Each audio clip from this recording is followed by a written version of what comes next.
Hello, everyone, and thank you for joining our presentation. Our project examines whether European countries are converging or diverging in economic growth, institutions, and health outcomes between the years of 2000 and 2012. Europe is often viewed as a relatively unified and highly developed region, particularly when compared to other parts of the world. But beneath that perception, significant differences exist between countries in terms of economic levels, population demographics, institutional structures, and health outcomes. Understanding whether these differences are narrowing or persistent is important for policymakers and development organizations across Europe. In this analysis, our team uses several measures from the World Bank's World Development Indicators dataset to explore patterns across European countries. We focus on key metrics, including GDP per capita, life expectancy, infant mortality rates, healthcare spending, and the ease of starting a business.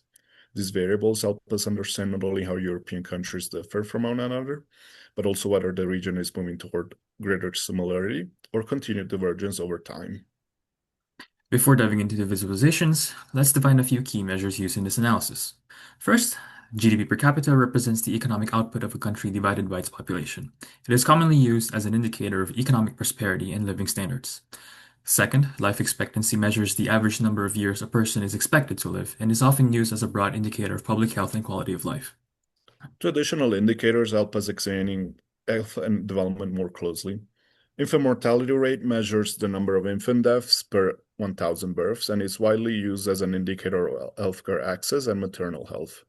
Finally, health expenditure per capita represents the amount each country spends on healthcare per person. By analyzing these indicators together, we can explore how economic development, institutions, demographics, and healthcare outcomes interact across Europe. Our first chart examines GDP per capita growth. Now, during this period, most countries experience economic growth. However, the data also shows that Western European countries remain slightly wealthier than many Eastern European countries, even though both regions experienced increases in income. This highlights an important distinction between growth and convergence. While many countries are improving economically, the gap between higher income and lower income countries has not fully closed. In other words, economic growth has occurred across Europe, but the region still exhibits substantial differences in income levels and economic development. These persistent economic disparities raise an important question. What factors may help explain why some countries perform better economically than others? One possible explanation lies in the institutional and regulatory environments that shape economic activity, which we explore in the next chart. Our second chart examines demographic differences, specifically the share of population aged 65 and older. Countries such as Germany and Italy have some of the highest aging populations in Europe, while several Eastern European countries have younger demographic structures, like Poland and Romania. Aging populations present unique economic policy challenges. As populations age, countries often face increased healthcare costs, greater demand for pension systems, and a shrinking working age population. These demographic pressures can influence long-term economic growth and public spending priorities. In wealthier countries with older populations, governments may need to allocate more resources toward healthcare and social support programs, which can impact economic policy and development strategies. Next, we examine the relationship between healthcare spending per capita and life expectancy. In general, this chart shows a positive relationship between these two variables. Countries that spend more on healthcare tend to have a higher life expectancy. This suggests that healthcare investment can play an important role in improving population health outcomes. However, this relationship is not perfectly linear. Some countries achieve relatively strong life expectancy outcomes despite spending less on healthcare, while others spend more without experiencing proportionally higher life expectancy. This indicates that healthcare efficiency, public health policies, lifestyle factors, and access to preventative care also contribute to differences in health outcomes across countries.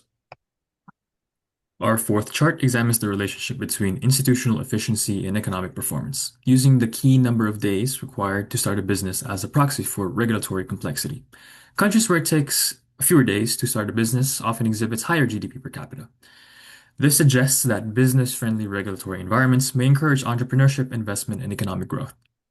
At the same time, this relationship is not perfect. Some countries with relatively efficient regulatory environments still have lower GDP per capita, indicating that institutional factors interact with many other drivers of economic development, including education, infrastructure, and historical economic conditions. Nevertheless, this pattern suggests that regulatory efficiency may play an important role in supporting long-term economic performance. Our final visualization examines infant mortality rates across European countries.